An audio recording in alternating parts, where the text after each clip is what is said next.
Alright guys, welcome back to the channel, where today I'm remaking an old video, the communion bread video, back when we were all in lockdown and couldn't go to church and everything. This recipe is coming about because kind of found a better way, a faster way of making these, a way where you could almost mass produce them. So it kind of starts the same way, 3 tablespoons of flour and then 1 tablespoon of water. Except today, after this gets kneaded, we have Chef Mike. Chef Mike is gonna help us with this recipe today. So I'm gonna just stir this up, get a nice dough, and then this dough is gonna rest for 10 minutes. The resting period is crucial because we need the water to fully hydrate the dough, and also it kind of makes it easier to roll out. All right, so we got our little dough. We're gonna let that rest for a few minutes, 10 minutes, and then we'll roll it out. All right, so it's now been 10 minutes and I've covered it with the plate so it doesn't completely dry out because the dough is just so small. You got your dough right here. And we're gonna generously dust our surface because we just wanna be able to roll this really thin. At least this is how it's always been at my church. They're just like this really thin wafer made of flour. Recently, they've been using this pre-packaged one and it comes with this horrendous grape juice. I'm not even sure that it is grape juice. It's just purple. It tastes like what I imagined purple would taste like, and it's also packaged in a bunch of layers of plastic, which I don't particularly care for. Not that what we had before was any better because there was also a plastic cup.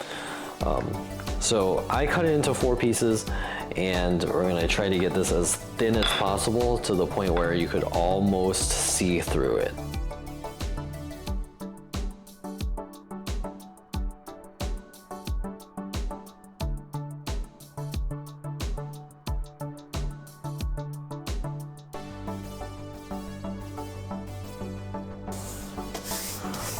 And you can see on my silicone mat, there are red rings, and I'm starting to be able to see those red rings through it, which tells me I'm really close.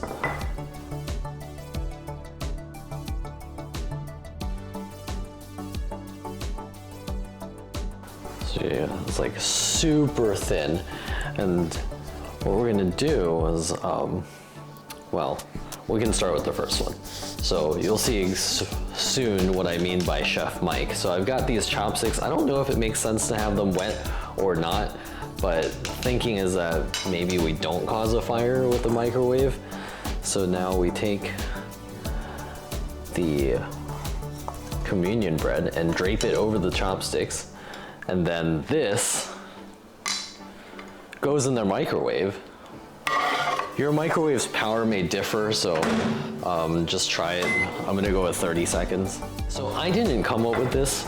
My dad did because he was making this because we had run out recently, and he was getting ready to put it in the microwave, and I was like, what the heck? Because normally we'd toast it in a pan on the stove, and he just said, let's just try it.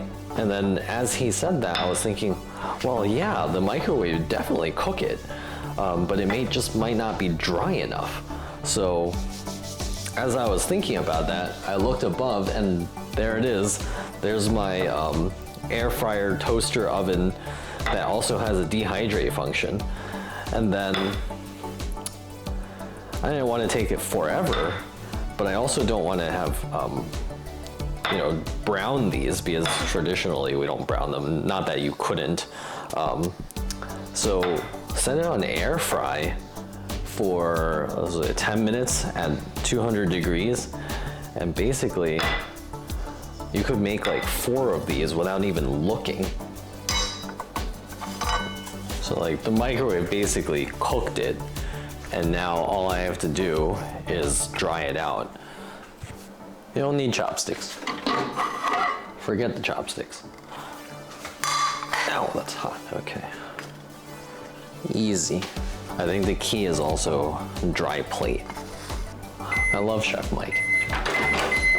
He's good at reheating. Sometimes makes a mess. He's not, well, okay, he's not good at reheating. He's just fast at it. All right, so now all of the pieces have been microwaved, so 10 minutes, 200 degrees, air fry, so, and then we're done. No more waiting in the pan. So we'll be back in about 10 minutes. And these actually keep quite well in an airtight container, so that's what we do. So you don't have to make these all the time. It's not like you're eating huge chunks of this, although with a recipe this easy, I guess you could.